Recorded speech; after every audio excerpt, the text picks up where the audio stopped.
90 days of disappointment.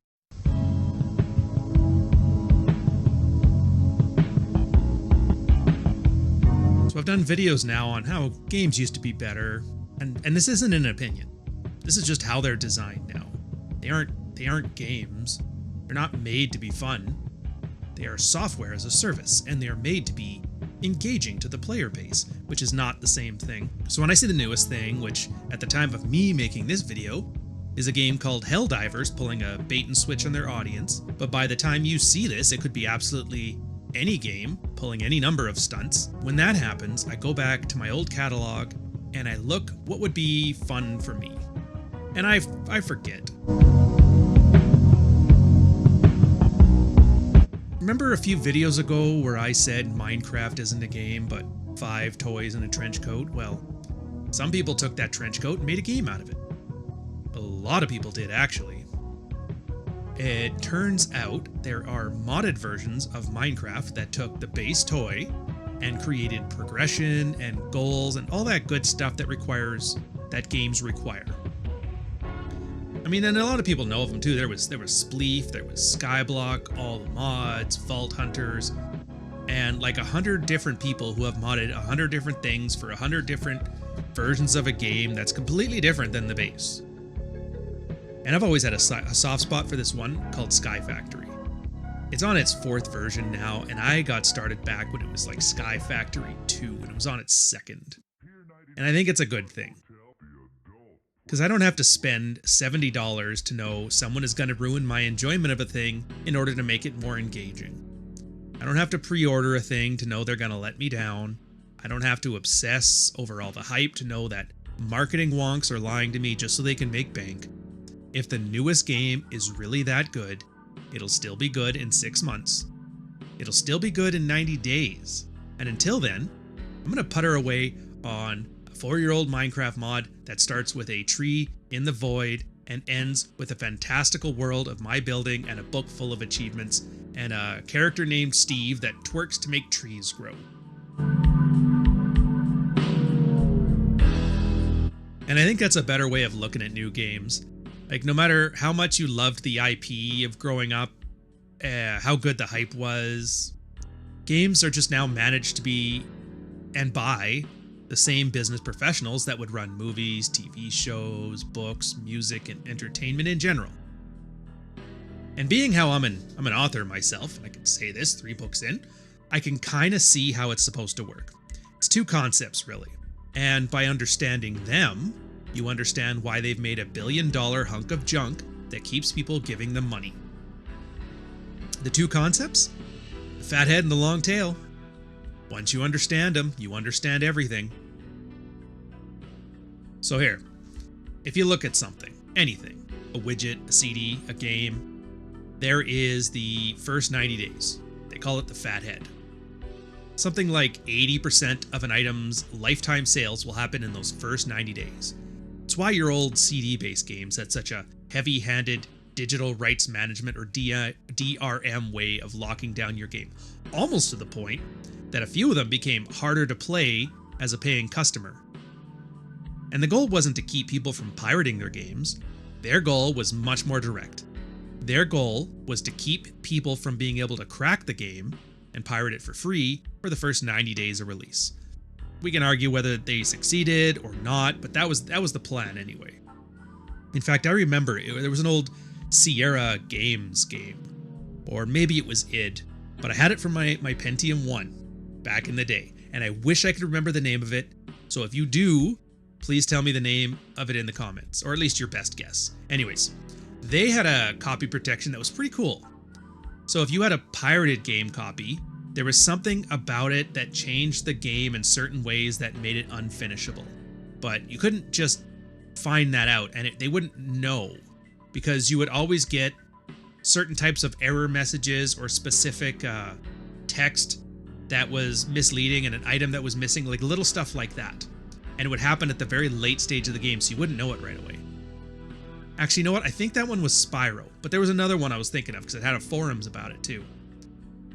Anyways, on the game's forum, there'd be a ton of kids who would ask in the help section on how to fix this specific error they're having. It was actually really clever, if you ask me, because the point is the fat head had been a thing in gaming for as long as games were a sellable good.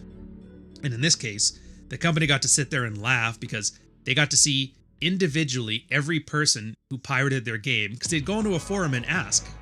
And they knew anytime somebody had that problem, it was definitely because of pirated version.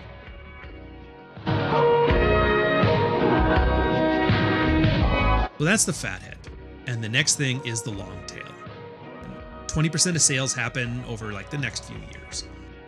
These ones and these customers, these are the diehards. These are the people who enjoy a thing. These are the people who watch friends talk about it. They watch the Let's Plays, and they let everybody else be the early adopter. This long tail isn't always small, by the way. The holy grail of games are the ones where the long tail just keeps going, in fact gets better over time. Minecraft, clearly an insanely profitable long tail. Tetris, another example. Like any other game you see that was released years ago and still dominates the concurrent user trend on the Steam page. Great examples for it. But here's the thing. A long tail is hard. It's almost like winning the lottery. If the lottery required hard work, that is. Like you have to make a game that's finished. None of this, well, we'll finish it on the first patch that comes out in the first month after buying it. You have to make a game that doesn't alienate the users because 10 really bad and on-point reviews can undermine 100 positive ones. You can't have the game be unplayable when it first came out. You have to make a game that's replayable, that's well designed, that's got great ludological, I don't know if that's a word, but like the ludology is good. It has to be fun, not engaging, fun. You know, pick it up, put it down, pick it back up. It has to have a whole bunch of other things too. But you can't rush out a long tail game in order to meet Q3 expectations. That's why most of the long tail games were either a single developer or a small team or old. Stardew Valley, another great example.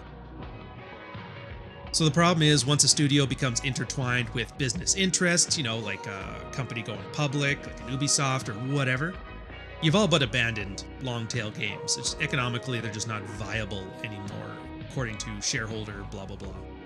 And this is why I rarely, almost never, buy a game within the first 90 days of release. I did a few when I was streaming them, mostly because it was a business expense. Like I tried the new Dead Island, Diablo 4, Red Dead Redemption 2. I've yet to say a positive thing about any of them. It was very clear within the first couple hours that I was being mined for my attention and playtime. And don't get me wrong, I don't mind that. I don't mind being mined for my attention if they pay me in fun. But that was the thing, they weren't.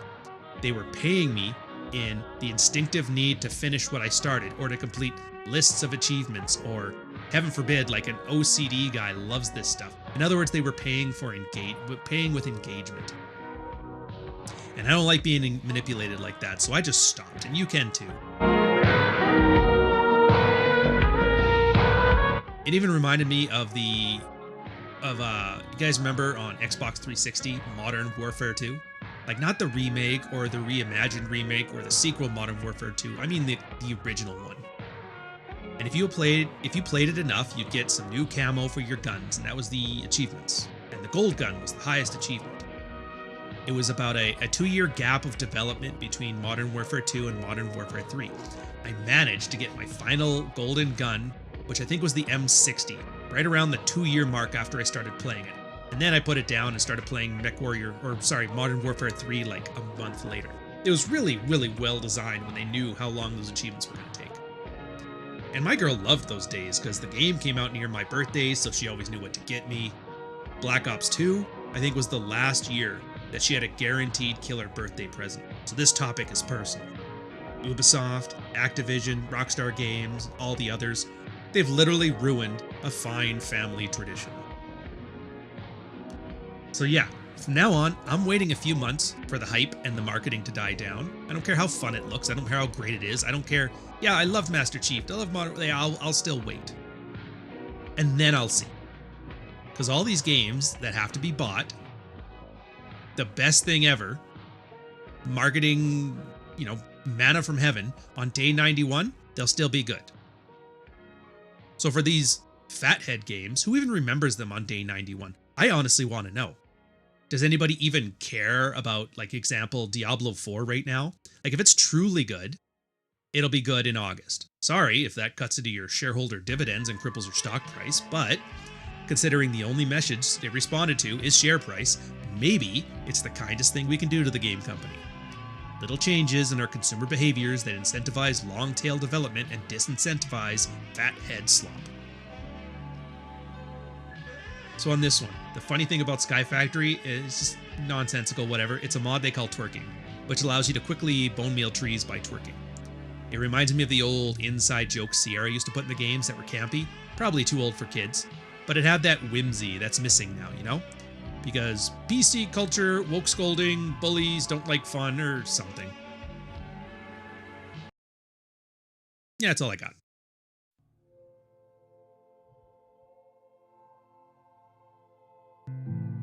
So first things first, I have to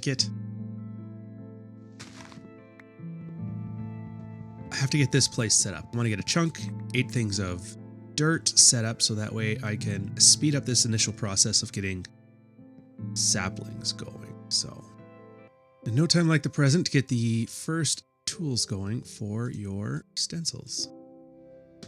First thing you're going to need is a hatchet. You always need a hatchet. It doesn't use any durability when it gets rid of leaves.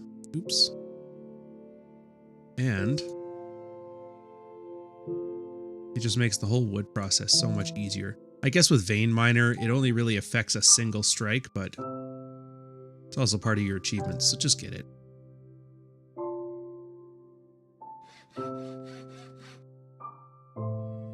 We turn the dirt into stone. We turn the dirt and the stone into cobble, into gravel, into sand, and that gets our initial resources to get this thing going. Next part is to build a crook. Always build a crook. That allows you to get more saplings. It's so helpful when you need a bunch of them at once. You can, without having to do this like 30 times, you just do it once or twice and you'll get enough to get your initial farm seeding going, you know? Next up, by the way, U and R keys, great, because it shows you the things that you use to build a thing, and it can use the things that your things can build. It saves you so much hassle. So we get the clay going, and we're going to have to put 8 of these into here, crushing tub, and step on it in order to make gravel. There we go. And then what you're going to want to do with your gravel ones is same thing. You have to put them in a crushing tub and you're going to make sand out of it. And then you have your initial resources. Then you just have to get a bunch of it together. Now, the whole reason you want these trees is because they make your resources. But you really want to get something a little more useful than wood. You want to get cobblestone. So you have to initially get these quick things out of the way. And then for your achievements, you're also going to want to start roasting acorns. See it right there? Gives you a little bit of food, because as you can see, by about now, by the time you get your first resources set, you're really in desperate need of food. So you have to get that going. Otherwise, you can't use Vein Miner, because it still takes energy from your satiety bar. I don't know why I have a hard as hell time pronouncing that word. Then we got to get some buckets going and some water going. The benefit of using clay as opposed to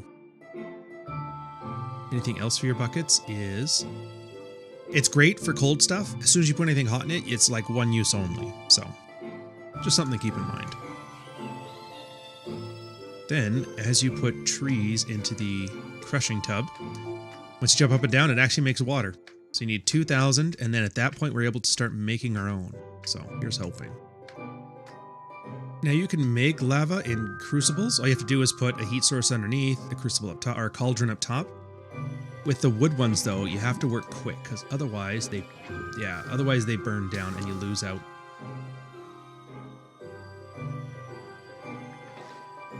The reason you want water at the start, it helps you start getting your initial resources. So you put the gravel in there, get bone meal. You're eventually going to make a bone sapling. What am I missing?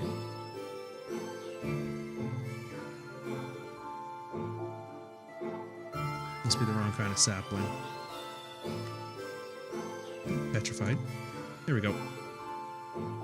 And while it's not the most efficient thing, I like getting the old school woods. Just to make the things a little less boring. Yeah, a little less boring. So I figured I'd play around with the spruce too. I usually don't need it until a little bit later. You're actually going to need certain trees you need with what's called a smelter. And the idea there is it allows you to turn your trees into resource gathering trees, like iron, gold, whatever. That's eventually where we're moving to. And that's what you generally need spruce for. But in the meantime, I'm just going to use it because, I don't know, I like the look. And the reason you want clay so bad at the start is you put 5 of the bricks together you get from it and you make a bonsai pot. These things, absolutely wonderful. They're essential. Essential. And the idea is you put one down, you put your tree into it, and it grows on its own, and then you just right-click it with an axe, and you'll get a certain amount of resources. So, for example, what you'll notice is you get less than if you actually went and chopped down the tree yourself, but you're able to set up a lot of these ones that work it very quickly, so what it loses in efficiency, it makes up for in just sheer volume and scale. Next thing you're going to want is some wooden shears, because we need to get more dirt. And there's actually a much easier way of getting it. You just take leaves and you put them into a dirt-filled crucible and it'll make mud. So now we get the sand out of the way.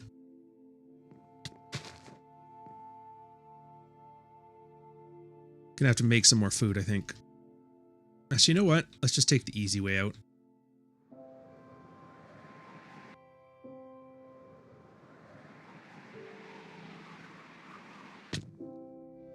Now we got our first sand, which, again, changes the game.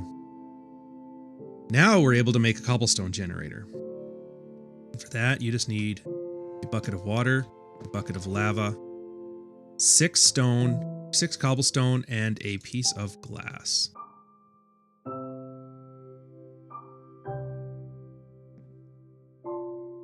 Guess I need one more round of stone. There she is. You can upgrade this thing as you get along. First is going to be you surrounded by iron, then gold or diamonds, then blaze rods, whatever. And you can see it makes 1 cobblestone every 40 ticks, which means every 2 seconds, because it's 20 seconds a tick. And then to make your life a little easier, you put it below any chest, and then it should automatically fill the chest. And from there, we're able to start getting better cobblestone stuff going.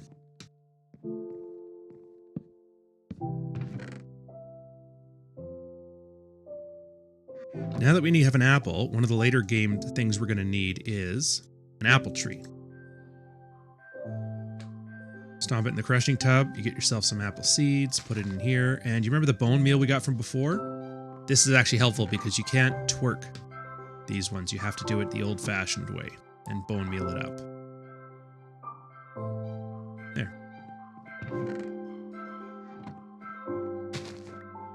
Now you can see from an apple sapling, you're going to need it later on for, where'd it go?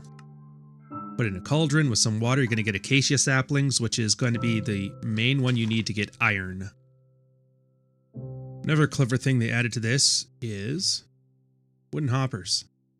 They're not as fast as the metal ones, but for things like smelting, it really doesn't matter. And so we can set ourselves up a simple little smelting type factory over here, where we can smelt a lot of items at the same time until we get some more powerful tools in place. There, it's a simple little setup. It allows you to get a lot of stuff going. You're going to need a fair bit of charcoal at the start, so while we're at it. Again, don't forget the crook, because the worst thing is when you do these, and then there's a small but not insignificant chance that when you use just a hatchet or whatever tool, that you don't get any saplings, and you have to go. Some of these things take a fair bit of effort to build, so it's always best to take no chances. Slowly but surely, you start upgrading your tools. Now that we have cobblestone, we can upgrade to stone. It just lasts a little longer, it works a little bit faster. And I was talking before about making more dirt. This is how you do it. Just throw dirt into a cauldron, and then Add leaves to it, and it'll make you free dirt. How awesome is that? Actually, grass blocks, which is even more useful. There she is. And while we're at it, put a couple of these into crushing tubs so we can start getting some sugarcane going too. It's always good to have on the go. And then, so it has two growth stages. The first growth stage is the little seeds it's got, and the second growth stage is where it actually grows sugarcane. What you're going to need then is sand. Because you can make a fancy block called snad, which is just you put two sand blocks together, and then allows it to grow a little bit faster. It saves you a bit of hassle. And since we've been working at getting our initial resources, it makes this part a lot faster. And this is why you needed that dirt from before, because you can fill these plots with all kinds of different types. There's mulch, there's dirt, there's sand, and each one has a different value associated with it. So for example, dirt is okay. It gives you like 80% of what the tree's resources are set like in its configuration. But if you start getting mulch, it'll start to double it. So eventually you need less of these because each one will produce more. Now, eventually what this apple tree is going to start doing is dropping apples for me, which I kind of need so you can get a proper fruit source scoring. You can actually grow your own apples. And you don't need to waste your time on the tree, so if we're lucky, we'll be able to handle it before we end up running out of food again, because I'm frankly tired of dropping down to the void to restart. The thing I like about this game is it's one of the few games that the more you play it, the more fun it gets. Because there's no single build order. When I first started this, I just tried to get all the saplings together before I even bothered with anything else. But now that I've kind of been going on, I realize there's certain things I kind of need earlier on. And so I just get them earlier. For example, there's a grindstone. It doesn't take much to build. It's just a little bit of stone and a stick. But you can grind a whole bunch of materials into other materials. In the case, the one I'm looking for now is because I want to get some cactus.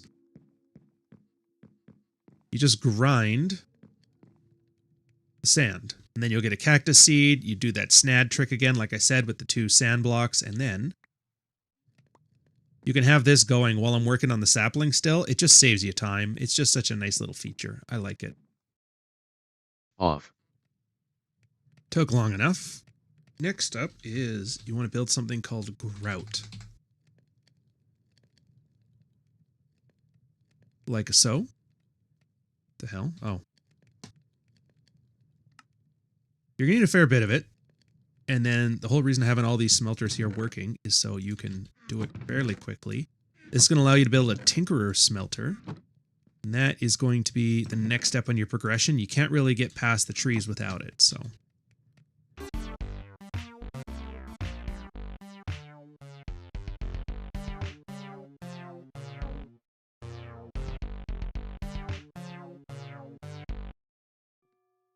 Now, the next part that's going to be important is I use those coal ones that I built. So you take sand, you put them in, or sand saplings, you put them into the cauldron, turns them into birch. You take the birch ones, you put them in a furnace, it makes it into coal.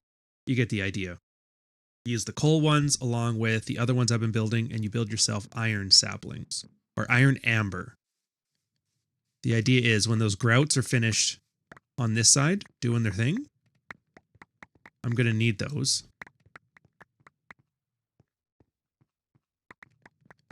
To make a tinker smelter, and then from the tinker smelter, use that to make iron, and then use that to kind of really get things going. In order to get the tinkers going, you need a few things. You need a controller. And this is the one that, yeah, like everything you deal with comes through this piece of machinery right here. You also want to build a fuel source. Right here, seared tank, that allows you to, because you have to put something in there to melt stuff. In this case, it's mostly going to be lava. You're going to need at least one of these seared drains. This is what allows you to get the materials out of it. A seared faucet, and that's what pours it into whatever's below you. And then you need a casting table and a casting basin. They're kind of subtly different, so when you want to make ingots, for example, or pour things on trees to make it, you use the casting table. Casting basins just make blocks, and their big deal is that they're faster. So you can get this stuff done a lot easier than you would otherwise. And then you just need, there's like a bunch of different type of seared blocks, but initially just to get things started, you just use seared bricks. Because once the thing is built, you're going to use it to build bigger ones. And it's not interesting, but as you progress along, you build dark oaks, then use those to build lapis. You build acorns from the lapis. And the idea is you just keep using the material you make to make new stuff. And then from the new stuff, it opens up your options. The reason I'm doing this is because I got to build an area for it. Now I was like, why don't I just do some aesthetics? Why don't I use something called a temple block? And I'll show you that in a minute. That's why I set the cactus up so early on, because I'm going to need the blue from the lapis and the green from the cactus to be able to do it. Now, one thing that's nice about making, there we go. One thing that's nice about making the jungle, so you need that to move on too while I'm waiting again for the grout to finish off. It also helps you out immensely in that those vines become super useful. You don't need a lot of them, but all you need is really one jungle tree and you're pretty much set. And that's the reason I like playing this one multiple times, is because you eventually learn which are the valuable resources and which ones are not so valuable, which ones you need a lot of, which ones you need a few of. And you're able to, I don't know, play around, work more efficiently, however you want to refer to it. I just kind of like it because then you're planning ahead.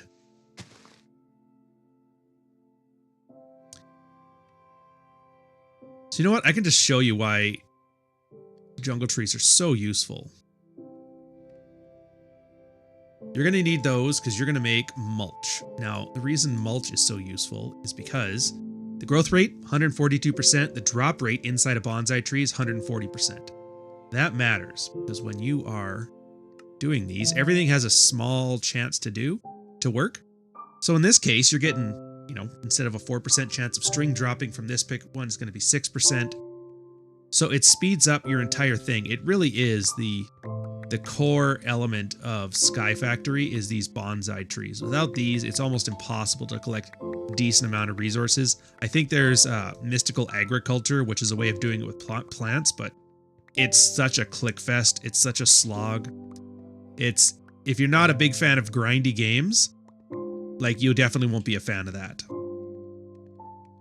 Just like that, you got mulch. So there's two ways to do this. The first way is you just mine all of the bonsai trees, and the second way, and it's something you should kind of get around to anyway, is you just use yourself a Tinkerer's Construct shovel. And when you right click, it'll automatically take the dirt out for you. Now, with those jungle vines, we made ourselves a cottonwood. And that's going to allow you to build your string and, you know, I might as well show the recipe. See? Allows you to build string and allows you to build wool, which you're going to kind of need, but not a huge amount. So you only have to run it once or twice. And they're not hard to build. The only thing you have to be mindful of is, at most, it can be, the internal size can be 9 by 9 by 9. And then the outside, the corners don't matter. It's kind of similar to building a ender portal. And you know it's working when the controller turns on like so. So as you can see, the different sizes of the basin means you'll be able to add more items into it. There's your fuel gauge, and there's the product you're getting outside of it. And you only get one shot at this, so don't, I guess you just build more afterwards, but I like the idea of it's your last clay bucket that you're ever going to need, so once you place that in, place in your blocks, and you're good. So sometimes you want cobblestone in there because that allows you to make more seared bricks without having to make grout, which is a bit of a pain. And the one thing I did forget was to put the casting table in here. If you shift right click, by the way, it allows you to pick these up and replace them as you see fit, which is nice. You can't really do that with the normal blocks. Saves you some hassle. So 4 of these will make 2 blocks. And something you can do if you want to save a little bit of resources in the beginning is you place cobblestone in here, and then it only takes 3 blocks. So you actually spend a third of your time doing what you need to do to get these things built, and you're going to get a different type of block called seared cobblestone. It still works just normal, but it's I like the look better. So when I do build, I try to build out of it.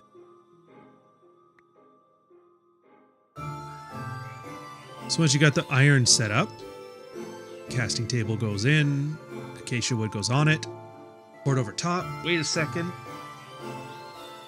and you have your iron sapling. Now, you're going to want to pump out a lot of iron, especially in the early game. Some of the resources you're going to need a ton of for the early to mid game is redstone, gold, iron, just like tons. And then stone, I guess. There we go. First bucket. Actually, 2 buckets. That's nice.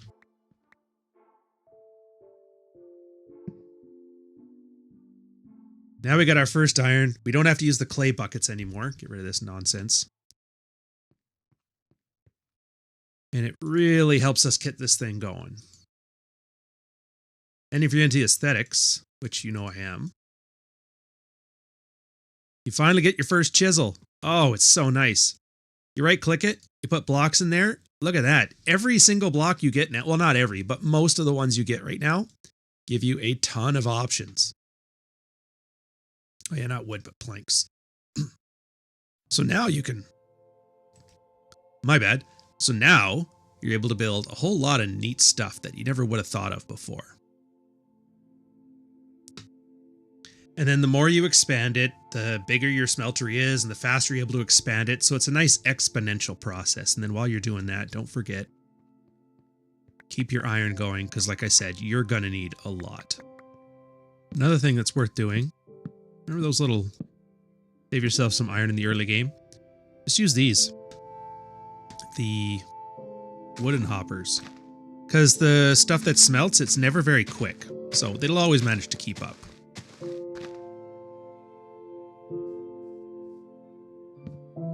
Just make a chain of them, like so.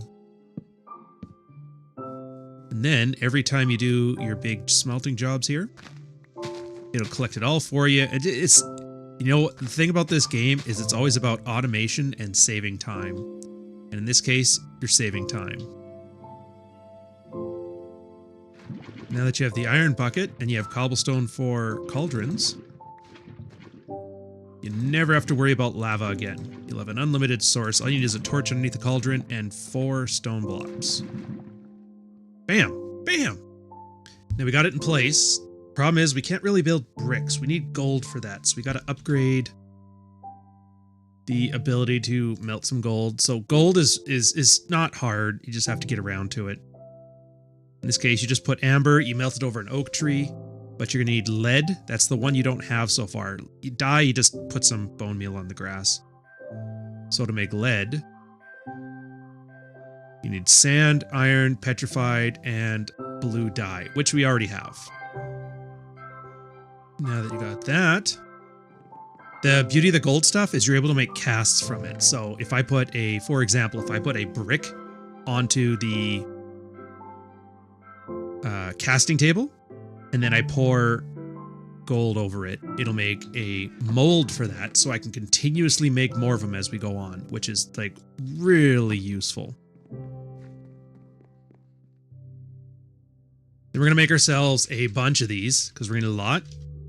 And we're going to get some gold in here. Now the reason this is useful is because we can start making some seared bricks finally. And then when we do that, we can expand the ability, the output of the machine, of the smeltery. Super useful.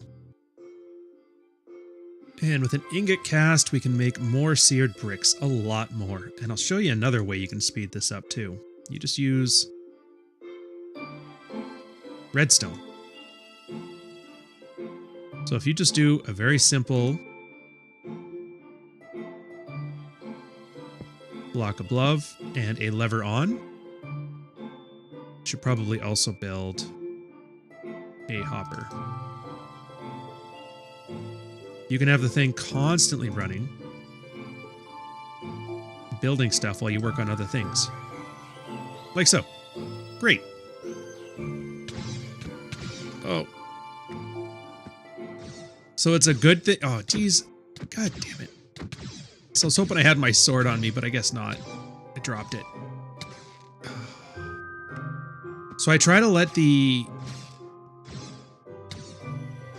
mob spawn a little bit. It just saves me a little bit of hassle down the line. Problem is they gave me this super tough random laser boy right at the start.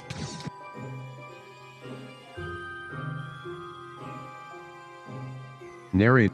There. Now that it's finished, oh, you can load this thing up. We're going to be able to put massive amounts of stuff in here now. And then next step is to start automating it, so it can just start constantly pumping stuff out. And the reason we need a lot of iron is to upgrade the bonsai pots. So instead of just being here and me having to hit them with my axe every time, you can actually add a hopper to it.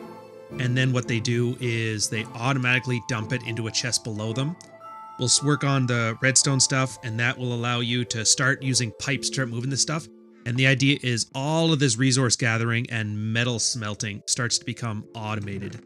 And that's when things really start to speed up.